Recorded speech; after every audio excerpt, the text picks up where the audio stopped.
Pemerintah Kabupaten Aceh Tenggara dan Forum Koordinasi Pimpinan Daerah Forkopimda menggelar pawai takbiran Idul Adha 1445 Hijriah, Minggu 16 Juni 2024. Sekretaris Daerah Yusri Zal mewakili PJ Bupati Aceh Tenggara mengatakan, antusias masyarakat untuk mengikuti pawai takbiran sangat tinggi meski dalam kondisi turun hujan. Dengan pelaksanaan pawai takbir diharapkan dapat meningkatkan nilai Hari Raya Idul Adha 1445 Hijriah. Pertama-tama mungkin saya ucapkan terima kasih kepada Forkopimda yang sudah berperan aktif pada pelaksanaan takbiran dalam rangka menyambut Idul Adha 1445 Hijriah, yang mana tadi ada dibagi dalam 4 kelompok, ada 4 tim dengan rute yang berbeda.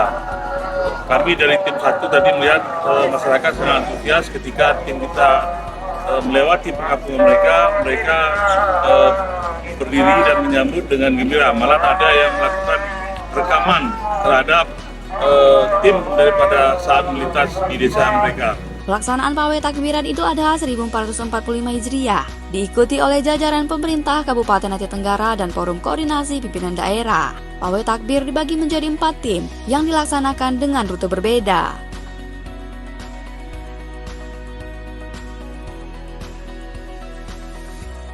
Tim Liputan Diskominfo Aceh Tenggara.